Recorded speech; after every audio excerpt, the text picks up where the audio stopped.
TV భక్తి సమాచారం WhatsApp ఛానల్లో జాయిన్ అవ్వండి. అన్ని విశేషాలు ఎప్పటికప్పుడు తెలుసుకోండి.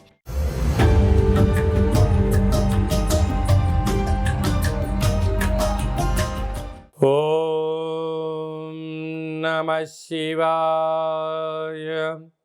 ఓం నమో నారాయణాయ.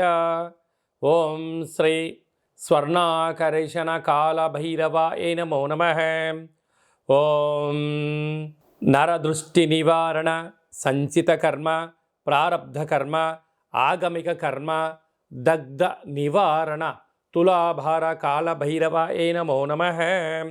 ఓం కాళకాలాయ విద్మహే కాళాతీతాయ ధీమహి తన్నో శ్రీ స్వర్ణాకర్షణ కాళభైరవ ప్రచోదయాత్. హరి ఓం.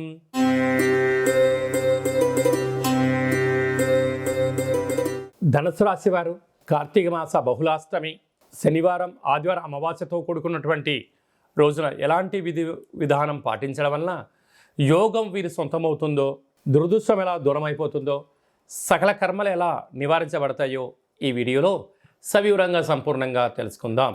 ధనుసు రాశిలో ఏ నక్షత్రాలు వస్తాయిగా? మూలా నక్షత్రంలోని 4 పాదాలు, పూర్వాషాఢ నక్షత్రంలో 4 పాదాలు, ఉత్తరాషాఢ నక్షత్రంలోని 1 పాదం కలిపితే ధనుస్సు రాశి. చాలామందికి పుట్టినటువంటి కాల సమయంలో డేటా ఆఫ్ బర్త్లో లేనటువంటి కారణం వలన పేరు యొక్క మొదటి అక్షరాన్ని అనుసరిస్తూ ఆ రాశిని తెలుసుకునే ప్రయత్నం చేద్దాం. ఏ, యో, బా, బి, బు, ధ, బా, డ, బే అక్షరాల వారందరూ కూడా ధనుసు రాశి జాతకులు. ధనుసు రాశి యొక్క అధిపతి దేవగురు బృహస్పతి.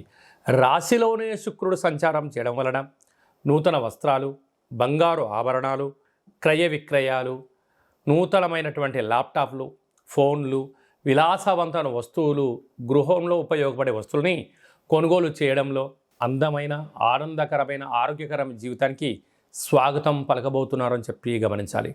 తృతీయంలో శని భగవానుడు సంచారం చేయడం వలన మిత్రులతో, సహచరులతో, పై అధికారులతో, కింద స్థాయి ఉద్యోగస్తులతో, తల్లిదండ్రులతో, అక్కా చెల్లెలతో వీలైనంత వరకు శత్రుత్వం పనికిరాదు అని చెప్పి గమనించాలి.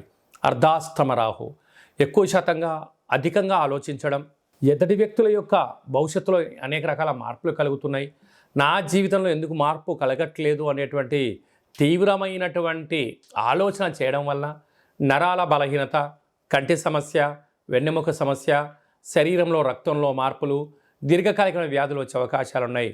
కనుక వీలైనంత వరకు నదికి సమస్యకు దూరంగా ఉండి తీరాలట. కారణం ఏంటంటే నది ఎప్పుడు ఎలా ప్రవహిస్తుందో తెలియదు, సమస్య అనేది ఏ మూల నుంచి ఎలా పొంచి ఉంటుందో రెండు కూడా తెలియదు.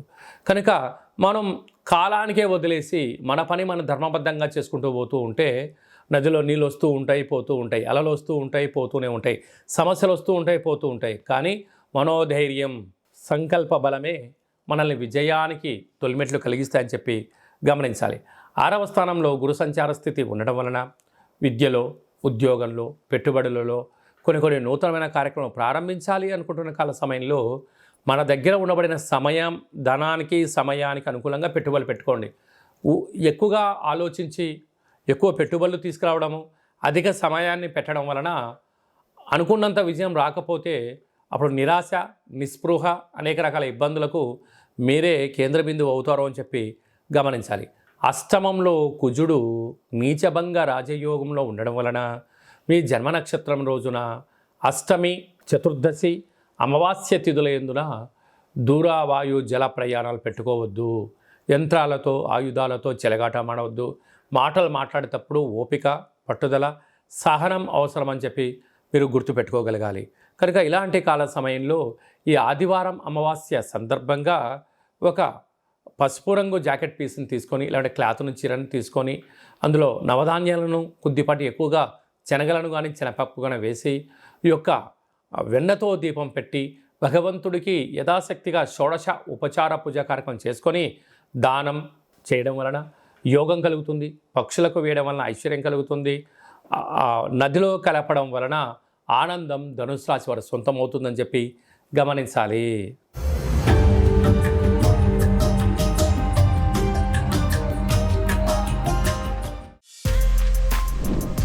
For more videos like this, subscribe Big TV channel.